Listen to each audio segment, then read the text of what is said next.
ఆర్యవైశ్య సంఘానికి ముందుగా శుభాకాంక్షలు ధన్యవాదాలు తెలియజేస్తూ మరి ఈనాటి నల్గొండ జిల్లా ఆర్యవైశ్య మహాసభ మహిళా విభాగ్ మరి మహాసభ యోజన సంఘం సేవాదళ్ ఇన్ని సంఘాల ప్రమాణ స్వీకారానికి విచ్చేసినటువంటి అతిరథ మహారథులకు అందరికీ కూడా శుభాకాంక్షలు తెలియజేస్తూ మరి వేదిక మీద ఈనాటి పవిత్రమైనటువంటి ఘట్టానికి మరి ముఖ్య అతిథులుగా విచ్చేసినటువంటి మరి పెద్దలు గౌరవనీయులు వయసుతో పాటు అనుభవం కూడా పెద్దలు ఉన్నటువంటి మరి గుత్తా సుఖేందర్ రెడ్డి అన్నగారికి మరి అలాగే ఆర్యవైశ్య మహాసభ తెలంగాణ రాష్ట్ర అధ్యక్షుడైనటువంటి అమరావతి లక్ష్మీనారాయణ గారికి మరి ఇమీడియట్ ఫాస్ట్ ప్రెసిడెంట్ అయినటువంటి మరి ఏకలవ్య శిష్యుడైనటువంటి సోదరుడికి వెంకటేశ్వర అన్న గారికి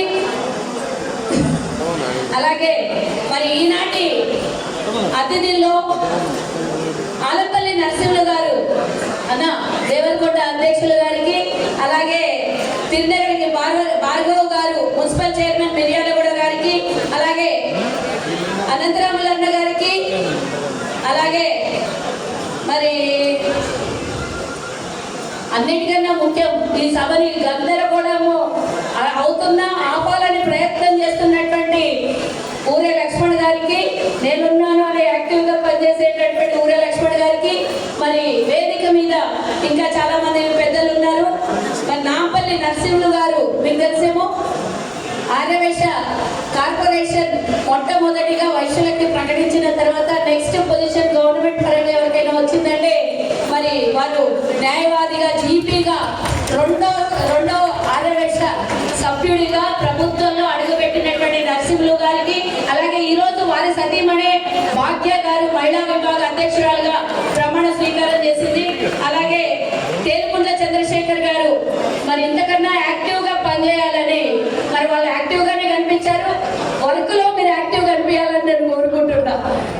అలాగే లక్ష్మీ శెట్టి శ్రీనివాస్ గారు ప్రధాన కార్యదర్శి, అలాగే జైని రాములు గారు, అలాగే నాళ్ళ వెంకటేశ్వర గారు, మీరందరూ మీ టీవీతో మరి రాష్ట్రంలో ఎవరైనా ఎక్కడైనా ఏదైనా చర్చలు వచ్చినప్పుడు ఆర్యవైశ్యులు ఎక్కడున్నారు అని అంటే ఆనాటి ఉమ్మడి నల్గొండ జిల్లాలో అత్యధికమైనటువంటి ఆర్యవైశ్యులు ఉంటారని చెప్తారు.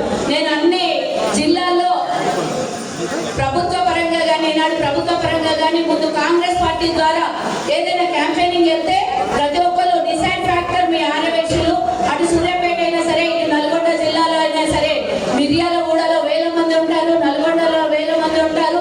ఈరోజు సభలో 400 మంది ప్రమాణ స్వీకారం చేసినట్టే 40,000 కన్నా ఎక్కువగా ఉన్నటువంటి ఆర్యవైశ్యులు ఈరోజు జిల్లాలో ప్రమాణ స్వీకారం చేస్తున్నారు అనండి. ఇందాక మరి రాష్ట్ర అధ్యక్షులు చెప్పినప్పుడు 1,60,000 మంది మహాసభ సభ్యత్వం ఉన్నది అనంటే మొత్తం రాష్ట్రం అంతా ఒక ఎత్తు అయితే ఉమ్మడి నల్గొండ జిల్లా వైశ్యులకు ఒక ఎత్తు. మరి ఇక్కడ ఉన్నటువంటి వేలాది మంది కనీసం ఒక 10% మెంబర్షిప్ చేసినా ఇంకో 1,00,000 మంది ఆర్యవైశ్య మహాసభకు సభ్యత్వం చేకూర్చుకునే అవకాశం ఉంది. మరి నువ్వు ముందు ఎక్కడికి వెళ్ళి ఎన్ని చేసినావు నాకు తెలియదు అన్న. ఇప్పుడైతే ఎంత 1000 మంది చేసినావు? 50,000 నమ్మ అన్ని అబద్ధాలు. అంటే ఇప్పుడు మరి కొత్త అధ్యక్షుడి మీద భారం ఉన్నది. ఎందుకంటే మొన్ననే ప్రభుత్వం తీసుకొచ్చినటువంటి జనగణన కుల గణనలో ఆర్యవైశ్యులకు కూడా స్థానం దక్కింది. కాబట్టి మనం అత్యధికంగా ఆర్యవైశ్యుల మెంబర్షిప్ చేస్తే మనకంటూ ఇంత సోర్స్ ఉన్నది, మనకింత మెజార్టీ ఉంది, మనకంటూ ఇంత మెంబర్షిప్ ఉన్నదని రేపు పొద్దున రాబోయే ఎన్నికల్లో మన ప్రతిపాదన ప్రభుత్వాల ముందు పార్టీల ముందు పెట్టడానికి ఒక పెద్ద అవకాశం ఉంటుంది. కాబట్టి ఈ అవకాశాన్ని మనందరం సద్వినియోగం చేసుకోవాలి. మెంబర్షిప్ మహిళా విభాగం చాలా యాక్టివ్ ఉంటుంది. ఇమీడియట్ పాస్ట్ ప్రెసిడెంట్ అయినటువంటి గీతా గారు గత 2 టర్ములు అధ్యక్షురాలుగా చేసింది. చాలా యాక్టివ్గా అన్ని కార్యక్రమాలు చేసింది. భాగ్య గారికి కూడా సవినయంగా కోరుకునేది ఏంటంటే, మీ ప్రొఫెషన్ ఆల్రెడీ అడ్వకేట్, మీకు అన్ని విషయాలు తెలుసు. కాబట్టి ఇప్పుడు మీరు ప్రభుత్వంలో కూడా ఉన్నారు కాబట్టి మీ బాధ్యత మహాసభకి సభ్యత్వం నమోదుతో పాటు పూర్తి స్థాయిలో కార్యక్రమాలు చేయాలి తప్పకుండా. ఎందుకంటే మెజార్టీ ఆఫ్ ఆర్యవైశ్యులు నల్గొండ జిల్లాలో ఉన్నారు కాబట్టి మీ బాధ్యతగా తీసుకొని 2 సంవత్సరాలు మీరు మీరు అత్యధిక కార్యక్రమాలు చేయాలి.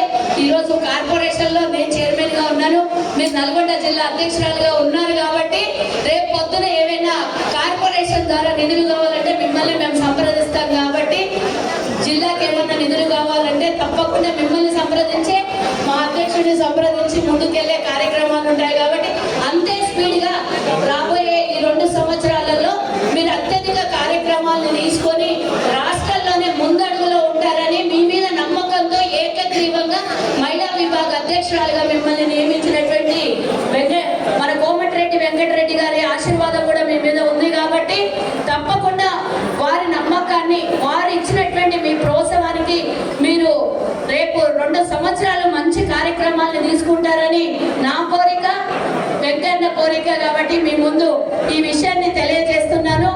ఇంకో విషయము, ఒక చిన్న విషయం మీతో పంచుకోవాలని మరి వేదిక దొరికింది కాబట్టి ఒక 2 నిమిషాలు. ఒక సందర్భం జరిగింది మనకి 15 రోజుల క్రితము. రేవతి శ్రీతేజ ఇద్దరి ఒక సంధ్యా థియేటర్లో జరిగినటువంటి ఒక ఘటనని ఈరోజు మనము చర్చించుకోవాల్సినటువంటి అవసరం ఉన్నది. వారు ఆర్యవేశులు, మనకందరికి తెలిసినటువంటి విషయమే. ఈరోజు ప్రభుత్వం సామాన్యుని పట్ల, సామాన్యునితో ఉన్నది అనడానికి నిన్న రేవంత్ రెడ్డి గారు అసెంబ్లీలో మాట్లాడినటువంటి అరగంట ఒక అసెంబ్లీలో ఈ చర్చను తీసుకొని మొత్తం రాష్ట్రం మొత్తం గుండెల్లో నిలబడిపోయినటువంటి రేవంత్ రెడ్డి గారు అందరూ ప్రశంసిస్తున్నారు సామాన్యుని పట్ల నిలబడ్డాడని. ఇది ఎందుకు ఈ మాట చెప్తున్నానంటే, ఒక ఆర్యవేశ పేద మహిళ చనిపోవడము, శ్రీతేజ ఆసుపత్రిలో ప్రాణాలతో కొట్టుమిట్టాడుతున్నటువంటి సందర్భంలో పూర్తి స్థాయిలో ప్రభుత్వం సహకరించి అటు సెలబ్రిటీలు ఉన్నా కూడా అంత పెద్ద వర్గము, ఒక దిక్కు డబ్బు ఉన్నటువంటి సెలబ్రిటీ వర్గం ఒక సైడ్ ఉన్నా కూడా ఎలాంటి జంకు భయము లేకుండా మన సామాన్యుని పట్ల నిలబడినటువంటి రేవంత్ రెడ్డి గారికి మన సభా సాక్షిగా ఒకసారి ధన్యవాదాలు తెలిపి చప్పట్లు కొట్టాలని కోరుతున్నాం. మనమందరం కూడా ఆ కుటుంబానికి అండగా ఉండాలని ఈరోజు నేను ఇక్కడి నుంచి కోరుకుంటున్నా. మనమందరం కూడా వారి కుటుంబాన్ని ఒకసారి పరామర్శిస్తే బాగుండదని కూడా నా కోరిక. నేను మొన్న వెళ్ళి రావడం జరిగింది. రేవంత్ రెడ్డి గారు స్వయాన నాతో మాట్లాడి మరి వారి కుటుంబానికి ప్రభుత్వం అండగా ఉన్నదని తెలియజెప్పని అనగానే వెంబడే నేను వెళ్ళి వారి కుటుంబాన్ని పరామర్శించి ఆ అబ్బాయి దగ్గరికి వెళ్ళేసి వచ్చాము. అన్నిటికన్నా ముఖ్యము, నిన్న కోమటిరెడ్డి వెంకటరెడ్డి గారు ఆ కుటుంబానికి 25 లక్షల రూపాయలు చెక్ ఇవ్వడం కూడా ఈ నల్గొండ జిల్లాలో ఉన్నటువంటి ఆదివాసుల అందరి తరఫున నేను ధన్యవాదాలు తెలియజేస్తున్నాను. ఇప్పటి వరకు వచ్చినటువంటి అపోహ ఏంటంటే అల్లు అర్జునే మొత్తం ఆసుపత్రి ఖర్చు పెడుతున్నాడు అని ఒక తప్పుడు ప్రచారం చేసినటువంటి వాళ్ళకి అది తప్పుడు ప్రచారము. సిపి ఆనంద్ గారు బయటకు వచ్చి చెప్పడం మనం విన్నాము. పూర్తి స్థాయిలో మొదటి రోజు నుంచి ఇప్పటి వరకు రూపాయి ప్రభుత్వ ఖర్చే జరిగింది. ఒక్క రూపాయి కూడా అల్లు అర్జున్ ఎక్కడి నుంచి ఎవరు కూడా పెట్టలేదు. పూర్తి స్థాయిలో ప్రభుత్వం టేక్ కేర్ గా ఉంది. ఆ అబ్బాయికి పూర్తి స్థాయిలో మన ప్రభుత్వం ఆ అబ్బాయి ఆరోగ్య పరిస్థితిని గమనిస్తూ ఉంది. ఇంకో విషయం, నిన్న వెంకటరెడ్డి గారు కూడా నిన్న మాట్లాడడం మనం విన్నాము. ఇక్కడ కాకపోతే విదేశానికన్నా తీసుకుని వెళ్ళి ఆ అబ్బాయి ట్రీట్మెంట్ కి ప్రభుత్వం ఎన్ని లక్షలు ఖర్చైనా కూడా ఆ అబ్బాయి ఆరోగ్యం కోసము ప్రభుత్వం నిలబడుతుందని చెప్పడము మన ఆర్యవేశులందరికీ కూడా గర్వ కారణం. ఈ రోజు ఇది ఒక దిక్కు వాళ్ళ కుటుంబం బాధలో ఉన్నా, ఆ చనిపోయిన రేవతిని మనం తీసుకొని రాకపోయినా కూడా ఒక పేద ఆర్యవేశుని పక్షాన ప్రభుత్వం నిలబడదని మనందరం కూడా గర్వించాలని కోరుకుంటున్నా. ఇకపోతే ఆర్యవేశ కార్పొరేషన్ చైర్పర్సన్ గా నన్ను నియమించినటువంటి ముఖ్యమంత్రి గారికి ధన్యవాదాలు తెలియజేస్తూ, మొన్ననే మరి ఎమ్మెల్సీలో ఒకర దయానంద గారు మాట్లాడిన ప్రశ్నకు సమాధానం బట్టి విక్రమార్క గారు చెప్పడం జరిగింది. రాబోయే కొన్ని రోజుల్లోనే మనకు నిధులు కేటాయించబోతున్నారనే విషయం కూడా బట్టి విక్రమార్క గారు చెప్పారు. దాంతో పాటు మరి ఈ రోజు సాయంత్రం 7 గంటలకు కొంతమంది నిపుణులతో చర్చలు ఉన్నాయి. ఆ తర్వాత బడ్జెట్ కూడా రిజిస్ట్రేషన్ కాబోతున్నదని ఈ సందర్భంగా మీకు తెలియజేస్తూ, ఈ అవకాశం ఇచ్చినటువంటి నల్గొండ జిల్లా ఆర్యవేశులందరికీ, వేదిక మీద ఉన్న వాళ్ళకి చాలా మంది పేర్లు నేను ప్రస్తావన తీసుకురాలేదు, వాళ్ళందరికీ కూడా పేరు పేరున ధన్యవాదాలు తెలియజేస్తూ, ముంగల కూర్చున్నటువంటి, ఎందుకంటే ఇంతవరకు బాగా గొడవ చేశారు, ఇప్పుడు చాలా సైలెంట్ గా ఉన్నందుకు, ఈ నేను మాట్లాడినటువంటి మాటల్ని మీరు విన్నందుకు కూడా మీకందరికీ కూడా నల్గొండ జిల్లాలో ఉన్నటువంటి ఆర్యవేశులందరికీ ధన్యవాదాలు తెలియజేస్తూ ఈ అవకాశం ఇచ్చినటువంటి మీకు మరోసారి ధన్యవాదాలు. జై హింద్, జై వాసవి.